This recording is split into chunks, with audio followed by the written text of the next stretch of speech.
Hi, so like she so eloquently said, my name is Jasmine, And I'm Lauren. and we are from Fox Valley Institute of Growth and Wellness in Naperville.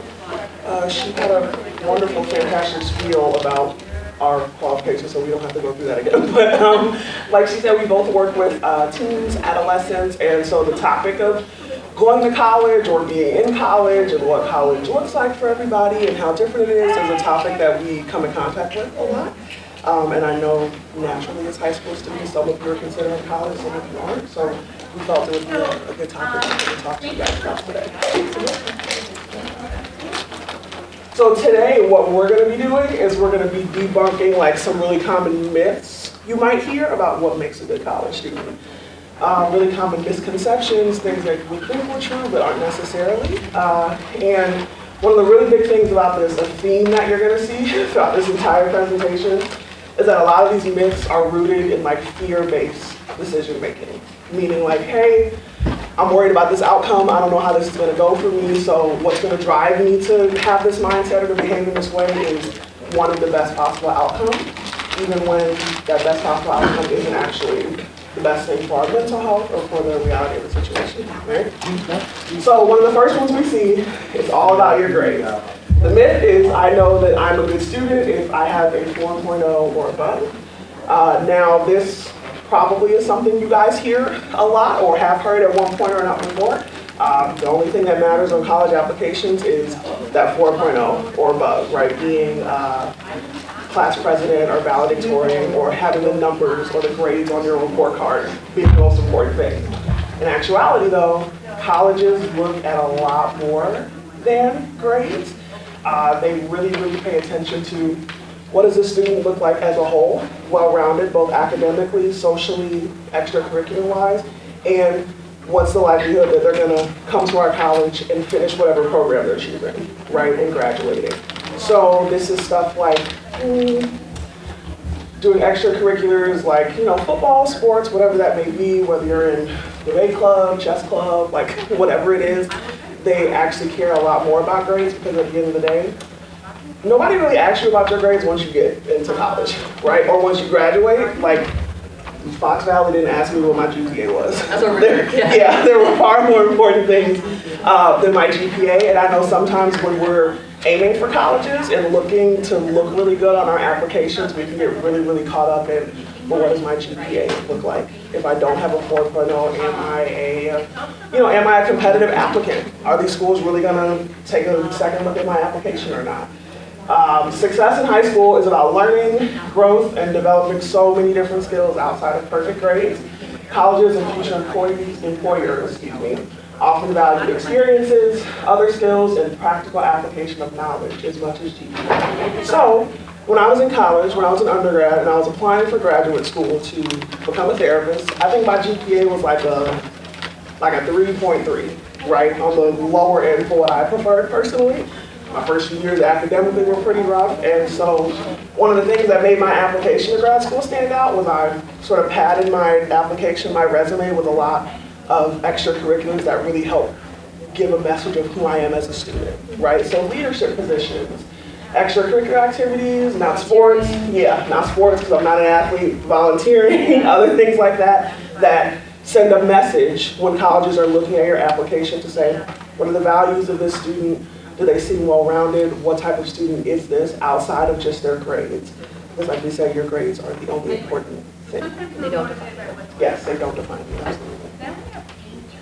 All right, so the next one says, do all you can to raise your GPA.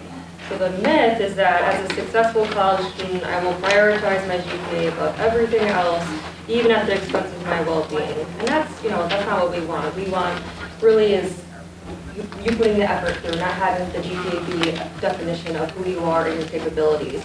And so the reality is that obsessing over grades can create a culture of fear and anxiety, which can often lead to unhealthy behaviors like burnout or even cheating.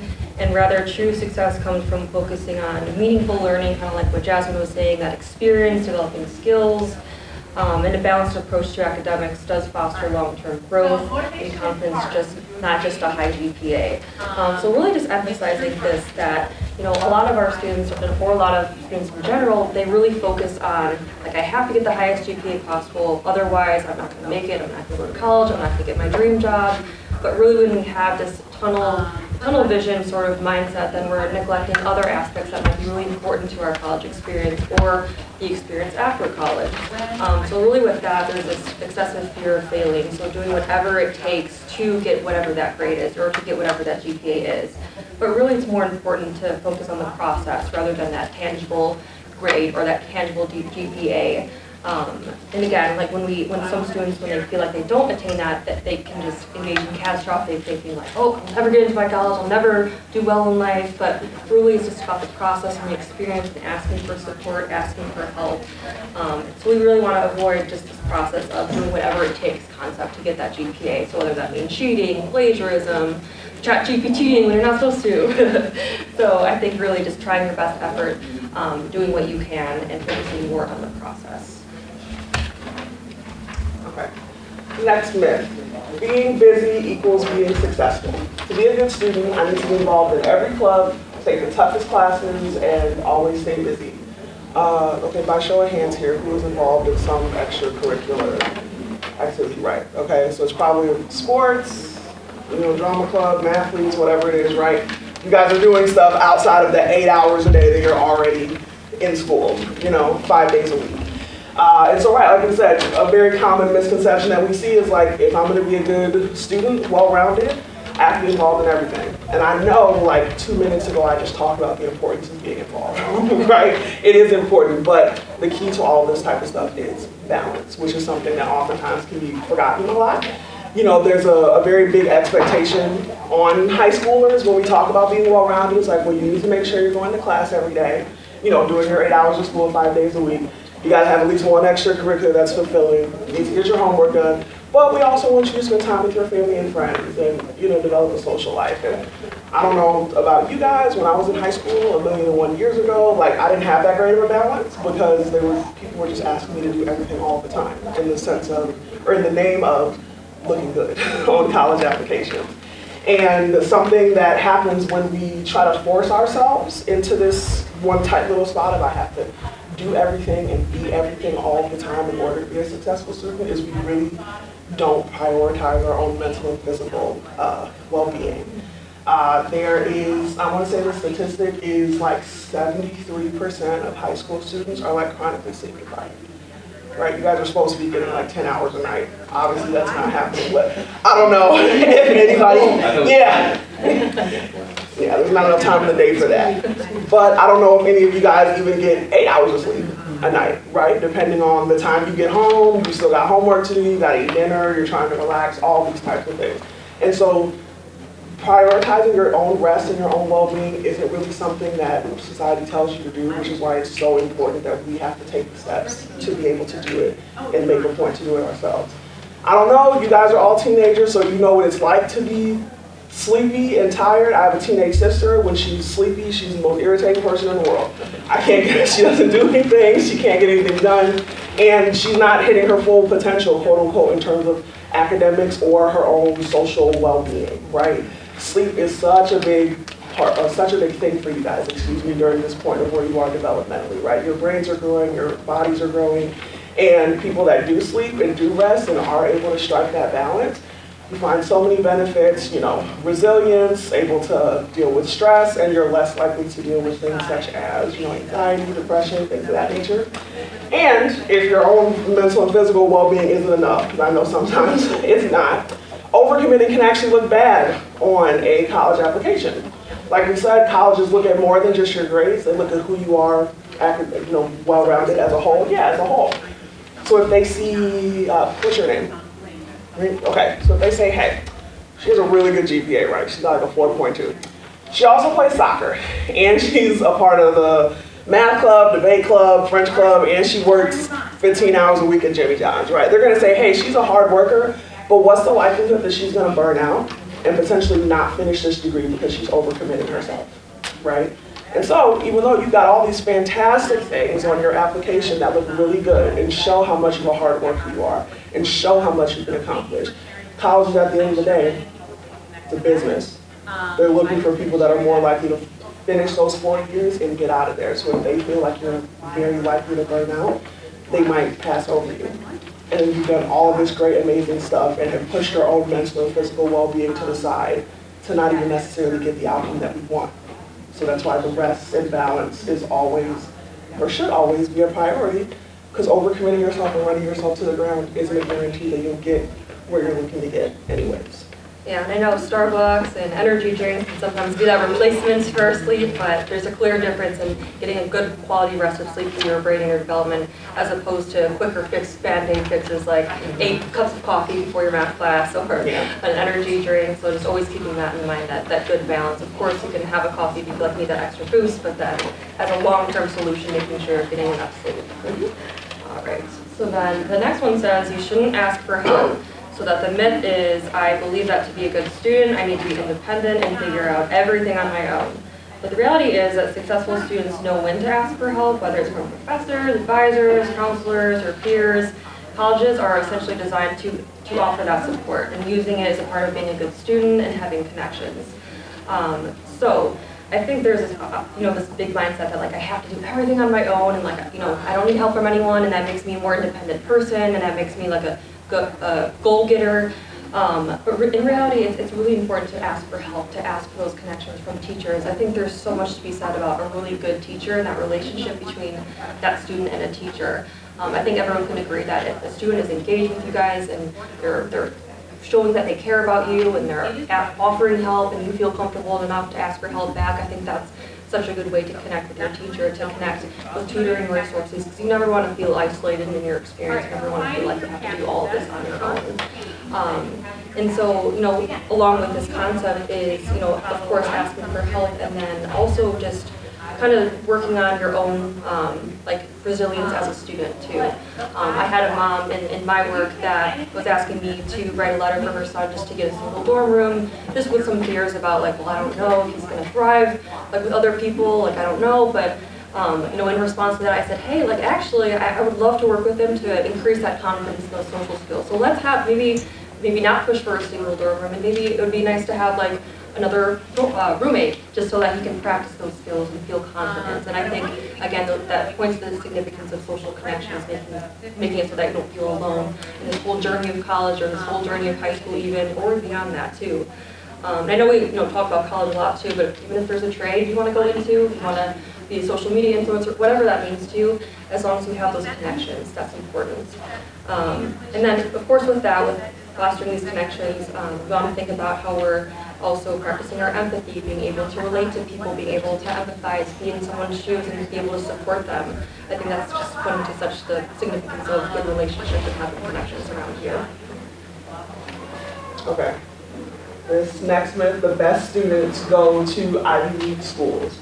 To be a successful college student, I need to attend a prestigious or highly selective school. Okay. Are any of you guys in here seniors? Okay, right. So obviously at this point, if you're thinking about going to college, you're probably applying or you've gone on visits or maybe you've committed to some place already. Right, exactly. So there's a very other common misconception that, hey, the only thing that matters or the most important thing that matters is what school name is going to be on my degree when I graduate, right? Because as we all know, Ivy League's prestigious schools, they hold a lot of social capital, right? And sometimes that can be the main priority that's on our minds when we're thinking about applying to schools or what's going to look the best, or if you've got parents that went to Ivy League or big schools worrying about being a legacy, I want to follow in my parents' footsteps. And going to Ivy League schools isn't a bad thing, right? By no means are we trying to sit here and say that I have a cousin who goes to Princeton. She loves it there, it's great. But something that gets forgotten about a lot when we're talking about what's going to make a good school for me as an individual student is, like we said, the community. We're humans. We're social creatures. We need help. We need a thriving environment to be able to reach our full potential, quote unquote. And something that people always don't think about is a name or a degree from a prestigious school might not do a whole lot for you if you don't, hit your full potential while you're there because the environment's not welcoming, or it's such a difficult environment for you that you don't finish the 4 years in the first place because it's not where you feel that you're supposed to be. So this is like when we said earlier, college is looking at applicants and along with your grades, the type of things you're involved with, they really want to find a place that aligns with your values as a person. And obviously, you're young, so nobody knows who they are yet at this point, and that's totally okay. That's always going to change. But looking at schools that also seem to be, in line with your own values that you got as as a teenager, as a person. So, okay, well, does this school, is it religious? Does it have religious affiliations? Does it not? What are the things about this campus, about this environment that outside of the name, I'm going to go in and I'm going to feel welcome and accepted? Because the likelihood is we've all had an experience where we're in an environment somewhere where we don't feel accepted, and we don't feel understood, and we don't feel heard. And normally when we're in situations like that, we're not doing good mentally. You're not in your best mental state, you're not your happiest, you're not performing at your best, right? And 4 years in a place where you don't feel accepted, you don't feel welcome, you don't feel supported, in some of the most pivotal years of your life, if you're going right after high school, is like a recipe for disaster in terms of your mental health, you guys, because this is kind of your foot transitioning from being an adolescent to being an adulthood. And so Duke, Harvard, Princeton, Yale, Stanford, but I didn't go to an Ivy League, so I don't know. But all of these schools, they're great, they're fantastic, and they're really powerful names, and it's awesome.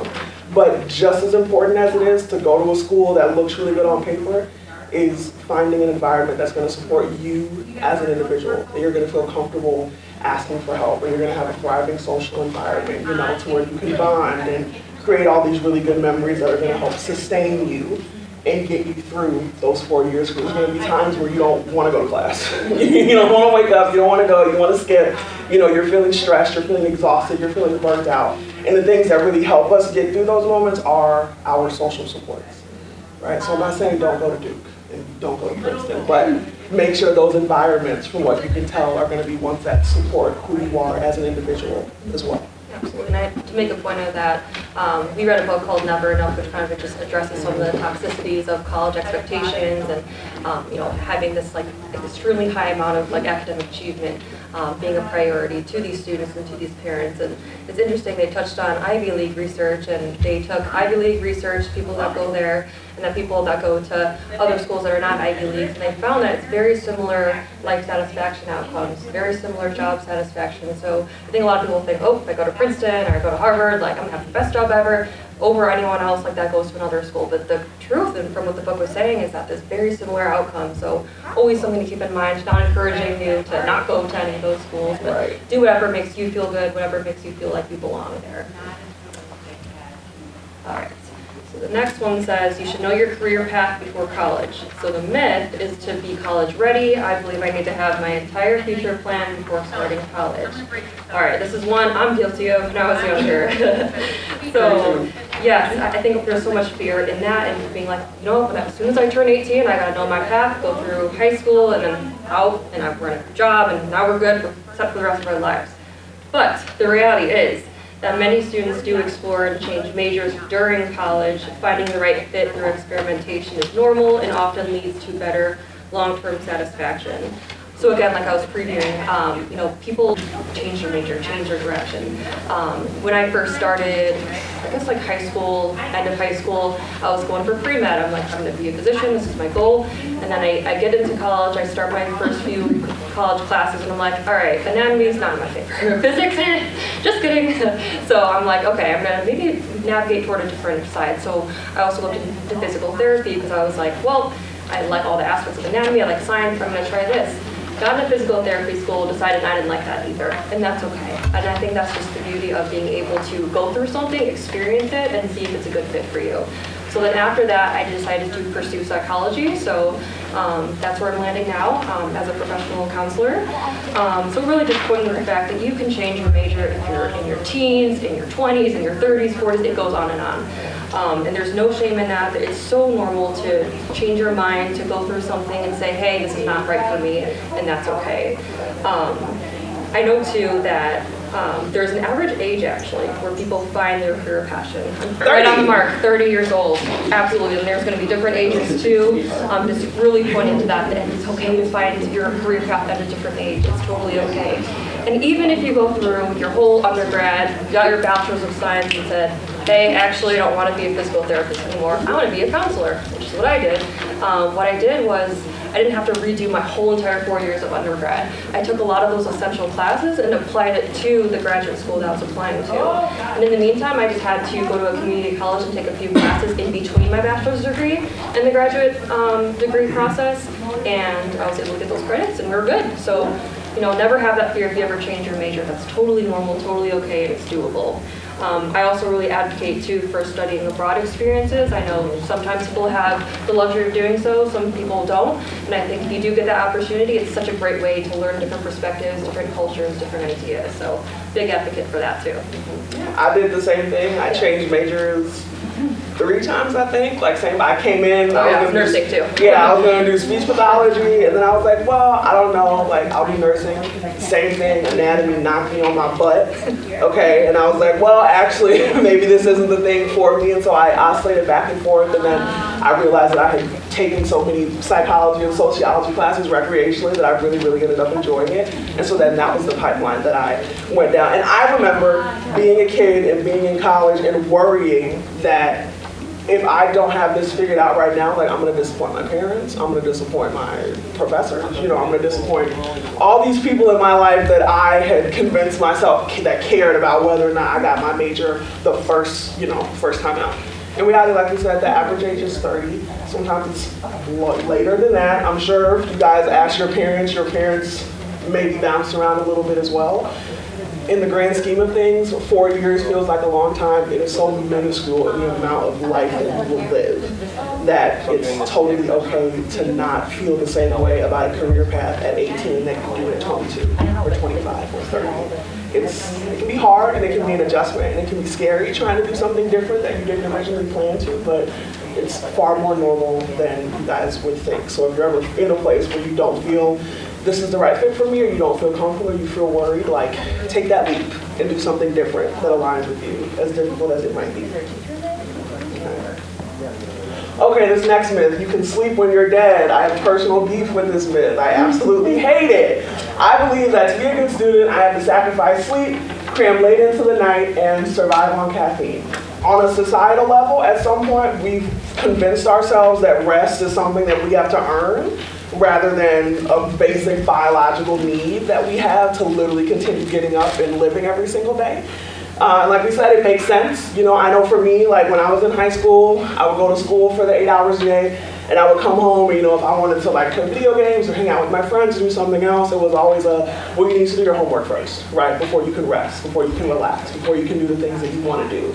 And it's usually your parents, it's done in good faith. They want their kids to be structured and to stay on top of their stuff and whatnot, but like we talked about earlier, sleep and the amount of sleep that you guys need in this period of your life is very, very, very undervalued, right? Like we said, 73% of high schoolers are clinically sleep deprived, and there's a very prominent air of this hustle culture kind of where I have to be, boots to the ground, 24 hours a day, 7 days a week, working my absolute hardest in order to get to the goals that I want in life or to get anywhere in life. And those are good skills to have, but we have to learn how to prioritize our rest and our balance. I know for me as an adult, figuring out my own work-life balance once I got into the workforce was something that was very difficult for me, going back and forth between what I felt like I should be doing because of the career field that I was in compared to what my mind and my body was asking of me, which was to rest and sit down and relax, and I didn't feel like I could for a very long time. And so the reality is, right, sleep is essential for academic success and just mental health and your overall well-being. Chronic sleep deprivation leads to poor concentration, poor memory retention, and a higher risk of burnout. So, unfortunately, pulling all-nighters in the attempt to cram as much information into your brain as possible is actually counterproductive. You're screwing yourself over in more ways than you think because you're depriving yourself of sleep, which is what our body needs to rest and recuperate and absorb all this information that we've taken in and prepare ourselves for the next day. Visualizer I like to use with a lot of my clients, both teenagers and adults that struggle with this, is your everyday stress levels, mental health, whatnot. It's an empty cup. And then throughout the day, life stressors, whether it's friends, academics, family, whatever, it pours more water into our cup, right? Little by little. And the goal is hopefully to not have that cup hit its limit and overflow, because then that's what represents burnout and leads to burnout. And so having coping mechanisms, relaxation, self-care, things of that nature, it helps pour water out of our cup. But sleep in and of itself is a really, really good stress reliever in and of itself. Like we said, every single day, you're going to bed, you're going to sleep, and your body is repairing itself and your brain is repairing itself, so that way that you can get up the next day and deal with everyday stressors. So I don't know if you guys have ever noticed, like, the more tired you are, the crabbier you are, you're not in a good mood, maybe you're not paying attention as well, right, because you're exhausted. And a lot of people don't realize the role that sleep plays in our overall mental and physical well-being. So sleep is something very, very important. And if that doesn't do it, I always like to remind my clients, like, sleep deprivation is used as a form of torture. That's how detrimental not sleeping is. It's used as a form of psychological torture. And I'm not saying that you guys are ever going to encounter that, but just as a realization of how important sleep is to your mental health. We cannot live without it. We cannot survive without it. And using it to our advantage actually prevents burnout and can get us further, further along in our goals than we actually may think. All right, so I know we're running short on time here, so I'll kind of speed through this one. So the next one says, parents need to take a hands-on role to get their child into college. So the myth is, I need to depend on my parents to manage the college application process, from choosing schools to completing applications. So, recognizing this balance, right? So the reality is that while parents can provide that valuable support and encouragement, the college application process is a critical opportunity for students to take over that ownership for their future. So when parents completely take over, students do miss out on gaining that sense of independence, decision-making, time management. So of course, parents should guide and assist. That is something that people should always be able to have, or a guardian or a close adult in their life. But ultimately, students should lead that process to prepare for those responsibilities of their life. So again, even if you don't have a parent in your life, if you have like a grandparent or like a trusted neighbor, that's wonderful. Ask them for help with the college application process, with FAFSA, whatever you need support in. I think that's so valuable to ask for that help, but refraining from them taking the entire steering wheel. Like, you want to take that role as the student, but then ask for a parent for help. There can always be a parent or adult that just says, hey, I'm going to sit back, let me know if you need anything, I'll be here for you. And I think that's just a beautiful example of like letting the student take charge, but also being there as a parent is important. Also as a parent, it's important too, just to evaluate your child's readiness prior to going to college. Is this like the absolute best idea during this kid's time in their life to go to college? Maybe something big happened, maybe there's a big life event where they need a couple of gap years to be like, hey, I need to like sit down and think about what I want to do. Is it a trade? Is it college? Is it no college? Whatever that means for them, I think it's very valuable just to sit back and be like, I'm going to evaluate this. I'm going to sit with my kid and see what the best option for them that there is. With this is just, again, gaps. I took 2 years gaps, I think, after physical therapy school, just to really think and evaluate what I want to do for my career. And I think that really benefited me, because I really had that critical time to think and explore, like, what do I actually want to do that is congruent with my values and what I admire in my life, versus something that I just want on a piece of paper, or I just want to do to impress my parents or to impress society. So definitely giving yourself that time. And of course, like Jazz and I were saying earlier, that sense of belonging is crucial. So when you're looking at colleges, if that's the route you want to go, make sure you're having an opportunity to visit the actual campus. Like, look around, see if this looks like a realistic thing for you. Because there's much to be said just about like reading off what's on the computer versus like actually physically being in there and saying, okay, I'm getting an idea of where I should be. Let's explore that. So I think that's always a good opportunity to go on campus and look for yourself too. Okay, and then the final myth, so the exact opposite of what Lauren was just talking about, was parents should play a hands-off role in college. To be a good college student, I should handle everything on my own, and my parents should step back entirely. So I was first gen, right? Neither my mom or my dad went to college, and so I very strongly kind of held this belief, because I was of the impression that, well, the two immediate people in my life aren't really able to offer me any assistance in that way, so that must mean that the second I turn 18, I should be able to handle all of these things myself. And that's a very common thing we see societal-wise, like the second you hit 18, people expect you to know everything and know the answers to everything and how to do everything by yourself because you're legally an adult.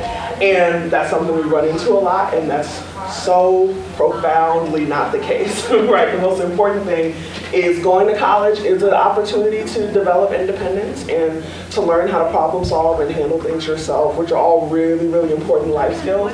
As we talked about, we're social creatures, we need a support system when we've got it. So it's really important to try to strike a balance between, hey, I can handle things myself, I'm gonna try, give this my best shot to work through this, but do I have people in my corner so that way if I need to, I can feel supported enough to go and say, hey, I need your help, right? I need assistance.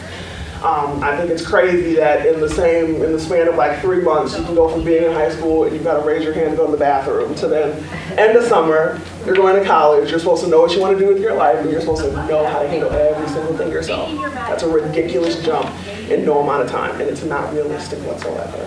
I know for me, like I said, I was first gen, and when I was sitting down all the way back in 2016 getting ready to go to college, and filling out my FAFSA and filling out my student loans, and I had no idea what anything was. I was just signing stuff, right? And I read through the whole thing, and like I said, my mom, she had no college experience, and so in that sense, she wasn't able to support me in, I'm gonna walk you through this, and I'm gonna show you what you need to do. But she sat next to me at my desk, just as I read through everything, because I was a nervous, anxious wreck. She would rub my leg every now and then and just let me know that she was here. Because even though she couldn't provide any tangible help for me in that moment, hey, I'm gonna instruct you how to do this thing, I was able to get through it because I knew that I had people in my corner, and people in my support system, right? So like we said, your parents shouldn't be totally hands-off. They also shouldn't be helicopter parenting either, right? So the important thing is finding a balance to where you guys as students have the opportunity to express your own independence, but know that at the end of the day, if you need help, you want to have people in your corner, regardless of who those people are.